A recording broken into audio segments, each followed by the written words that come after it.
Mahalo for being with us, Auntie. It's wonderful to see you again. Yes, been too long. This area is important to you. It really is. My parents worked here.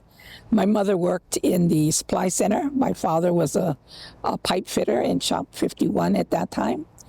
I never ever thought that eventually I would be working on Ford Island. And I worked there for over about 40 years when there was no bridge that there is right now. We caught a boat, a little launch, or the ferry across. I worked in Navy intelligence for 41 years. And now with the Pearl Harbor Hawaiian Civic Club, you have another role that's very significant.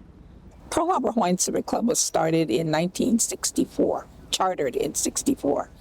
The first convention was held in 59. That's when I graduated from high school. So, what's the history of our civic clubs here in Hawaii? Prince Jonah Kuhio started the Hawaiian Civic Club, and he had a mission and a vision. The vision was to educate Hawaiians. The mission was to actually do that because he thought that if we get Hawaiians educated, they will be the ones to be able to take Hawaii forward into the next century, to educate them to where they were going to make the laws and the bills of this place called Hawaii. So we had a very robust education system at the time. Yes. English language. With no Hawaiian. With no Hawaiian language. That's right. And his vision was leadership education. That's correct. That's correct. And I'm in that generation. I went to Kamehameha schools and we never had any language at all. The mission there was to make sure that we could be educated, number one, and number two, to be able to compete with the Western world. And the history, actually, of the relationship with the United States and the Kingdom of Hawaii started in 1875 with the Reciprocity Treaty for taxes and for the use of Pearl Harbor. I think people need to understand the importance of the military being here, because it is strategically very important. We've been through a couple wars, and of course, we're going to celebrate soon the December 7th anniversary coming up. We don't ever want that to happen again. So it's very important that we have the military presence here. Now, people don't understand, a lot of them, what that presence really is.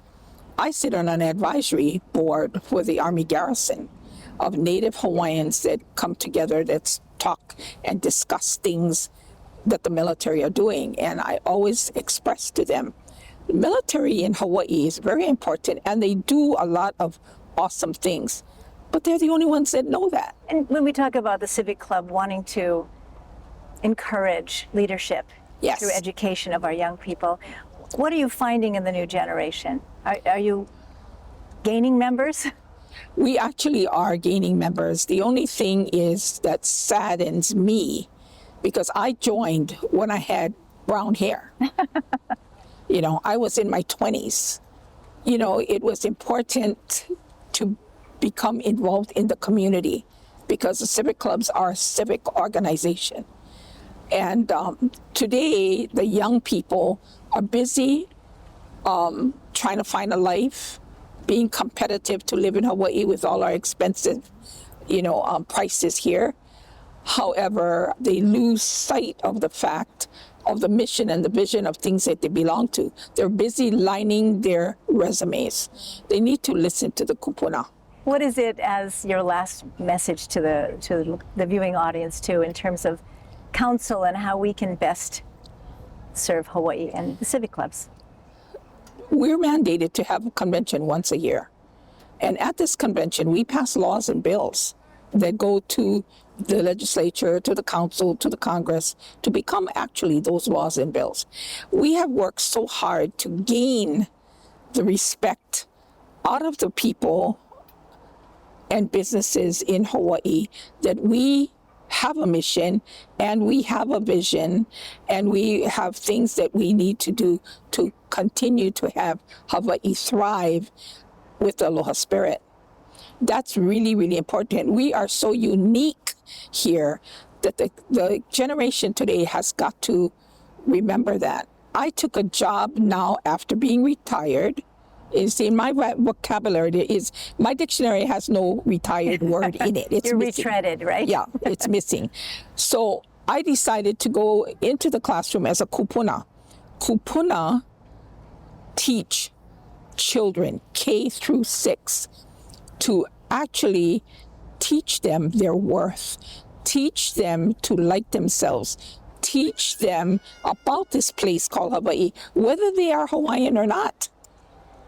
And to live aloha. And to live aloha, because we were finding out with the melding of all the different people that came to Hawaii to work in the plantations, by the time they got to high school, they were killing each other because they were not understanding each other, the history, how they fit in this great puzzle in Hawaii. So what I'm hearing you say as a parting counsel to us, listen to the kupuna. Listen to the kupuna. Listen to our hearts. Yeah. And live aloha. And live aloha. Thank you, Auntie, for being with us. You're welcome. You've just had the opportunity to meet Toni Lee, president of the Pearl Harbor Hawaiian Civic Club.